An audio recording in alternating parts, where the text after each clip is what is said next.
Michael Jordan is considered by many to be the greatest of all time in the history of the NBA. On the court, he's a ruthless, offensive assassin who doesn't shy away from taking any shots. The same can be said when he's off the court. Because of his hyper-competitive nature, Jordan isn't afraid of voicing his opinions or getting in people's faces. He also isn't afraid of taking the frowned-upon path if it brings him success. Unsurprisingly, there are a considerable number of entertaining anecdotes from teammates and opponents that detail just how much mean Jordan reportedly was. This is a compilation of anecdotes and instances of MJ coming from the players and coaches who witnessed whatever Jordan did and can verify what type of person MJ really was. As a result, some of the stories quite couldn't make the cut. Below are the two of the best. Chamillionaire photo request. When rapper Chamillionaire had the opportunity to meet Jordan, his hero, he asked MJ for a picture with him. Not only did Jordan brush him off, but he also cursed him out and disrespected him by saying, "You know what, I tell you what, you pay $15,000 right now for a jersey from me and I'll take a picture with you." Needless to say, Jordan lost one celebrity and childhood fan that night. MJ kicked out of country club. Michael Jordan is known to have a love for golfing, but now there's one less place where he can do that.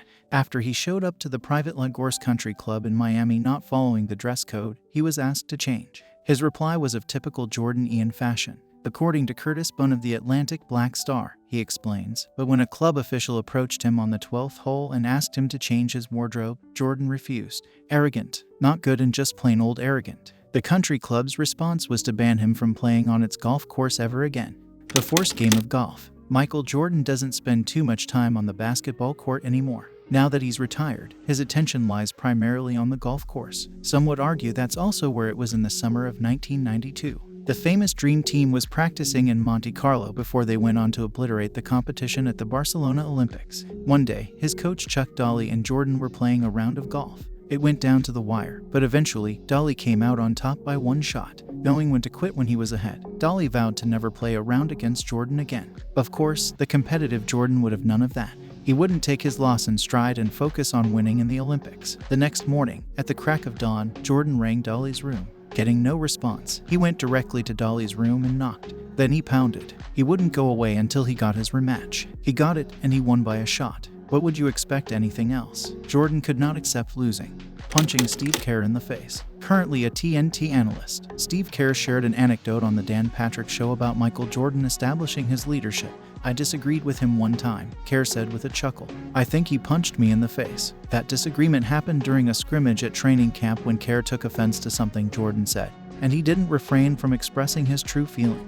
"It was one of the best things that ever happened for me. I needed to stand up and go back at him. I think I earned some respect. But we have a great relationship ever since. You gotta prove it, and then once you prove it, you're fine." Despite taking a fist to the nose, Kerr walked away from it without holding a grudge. There were no hard feelings between Kerr and Jordan after that. In Game 6 in the 1997 NBA Finals, he didn't hesitate to pass to Kerr, who calmly hit the game-winning and championship-clinching shot. The rest is history. His Hall of Fame sore winner speech. This is the one story that you can be sure is 100% true. The Hall of Fame acceptance speech is one that is supposed to be heartfelt and modest. It is supposed to be a reflection on good NBA memories and an opportunity to thank friends and family who have helped along the way.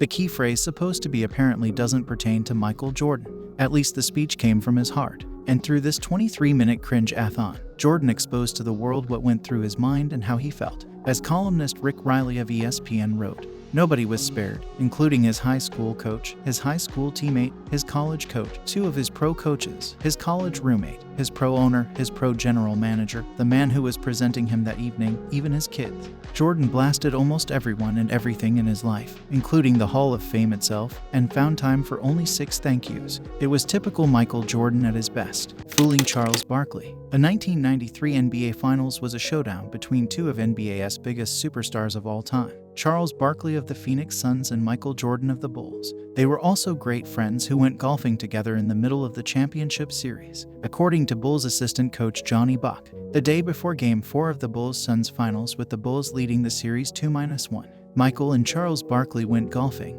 They played 48 holes of golf, and Michael bought Charles a $20,000 diamond earring. Johnny asked MJ, "What did you do all that for?" Michael responded, "He won't get in my way the rest of the series. What's $20,000 to me?" Charles thinks we're great friends. "I hate that fat F." Jordan dropped 55 in Game 4 and Barkley never touched him once. Bullying Bill Cartwright. You know it's bad news when the Bulls released one of the few teammates Jordan liked and brought in a player from a rival team. Bad news for that player, that is, Eric Freeman of Yahoo Sports noted. When the Bulls let Charles Oakley go and brought in Bill Cartwright, Jordan resented the loss of his friend and took it out on Cartwright, calling him medical Bill and intentionally throwing impossible-to-handle passes at him in practice to draw attention to what he perceived to be his bad hands. Cartwright went on to help the Bulls win 3 championship rings with Michael Jordan, defending the paint against elite centers on opposing teams, shooting down Rodney McRae. Rodney McRae joined the Chicago Bulls in the 1992-1993 season at the age of 31. He was a very serviceable forward who had just averaged 16.6 points and 8.2 rebounds 3 years prior. He's the most viciously competitive player I've ever seen.